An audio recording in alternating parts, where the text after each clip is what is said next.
तो वहीं दिल्ली में बढ़ते प्रदूषण पर देखते हुए बीजेपी ने दिल्ली सरकार पर जमकर हल्ला बोला। जहां बीजेपी के राष्ट्रीय प्रवक्ता संबित पात्रा ने कहा कि पानी, वायु और भ्रष्टाचार के साथ साथ केजरीवाल की नीयत में प्रदूषण है। साथ ही कहा कि दिल्ली में बढ़ते प्रदूषण में पंजाब की जलती पराली का 34% हाथ है। वहीं दूसरी तरफ मनोज तिवारी ने कहा, जिस इंसान को अपने प्रदेश की फिक्र नहीं, छोटे बच्चों की फिक्र नहीं, और तो और केजरीवाल प्रदेश छोड़कर दूसरे प्रदेश में बार बार जा रहे हैं, वह बस चुनावी दौरे पर हैं। उनको अपने प्रदेश के लोगों की कोई चिंता नहीं। उनके इस लापरवाही को मुख्यमंत्री पद से इस्तीफा दे देना चाहिए। साथ ही कहा कि वो घूमे फिरे, हमें कोई मतलब नहीं, पर केजरीवाल का दूसरा कैंडिडेट दिल्ली की जनता को दे देना चाहिए।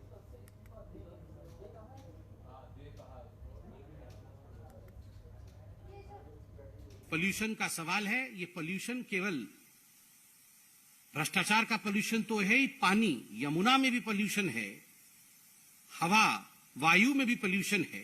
वायु पोल्यूशन के विषय में अभी आदरणीय सांसद मनोज भैया बताएंगे, मगर 2-3 पॉइंट जो भूपेंद्र यादव जी ने आज कहा है उस विषय पे आपको मैं उसको स्पर्श करा करके मैं आदरणीय मनोज जी से कहूंगा।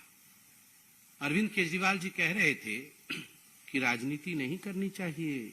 आपने सुना है ना आज कि पोल्यूशन बहुत सेंसिटिव इश्यू है, हमारे बच्चों की जीवन का विषय है, इस पे राजनीति नहीं करना चाहिए।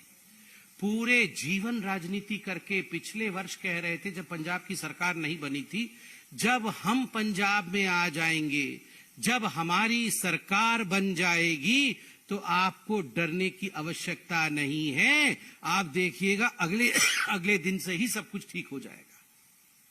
पोल्यूशन के कारण खांसी भी हो रही है, माफ करिएगा, हवा में इतना पोल्यूशन है। दिल्ली गैस चैम्बर बन गया है, भूपेंद्र जी ने कहा है, और भूपेंद्र जी ने जो आंकड़े दिए हैं वो हमें स्पर्श करता है हृदय को और डराता है।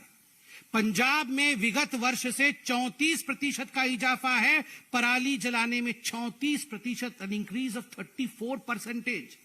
और वहीं जहां हमारी सरकार है हरियाणा में, मैं धन्यवाद दूंगा हरियाणा के मुख्यमंत्री खट्टर साहब को कि वहां 30.6% की गिरावट है। यमुना बिहार के सी ब्लॉक के गेट पे करीब 100 मजदूर बैठे हुए थे। उनके हाथ में पेंटिंग का ब्रश था। वो लोग बैठ के इंतजार कर रहे थे कि कोई आएगा और हम लोगों को काम के लिए लेके जाएगा। मैं वहां रुक गया। मैंने उनसे पूछा कि भाई अभी इतना पोल्यूशन है, आप लोग इस समय अपने घर में आराम करो। वो कहते हैं क्या खाएंगे, मर जाएंगे सर, हमारे पास इसके अलावा कोई चारा नहीं है। और ऐसे ही लोगों के लिए ये वेलफेयर बोर्ड बनता है जिसके द्वारा हम उनको ये पैसे दे करके संकट के समय में बचा के रखते हैं मजदूरों को। जो व्यक्ति अब तक के अपने कर्मों से बता चुका है कि वो पार्ट टाइम चीफ मिनिस्टर है दिल्ली का, वो फुल टाइम चीफ मिनिस्टर ही नहीं है, डिपार्टमेंट लेस भी है और विजन लेस भी है।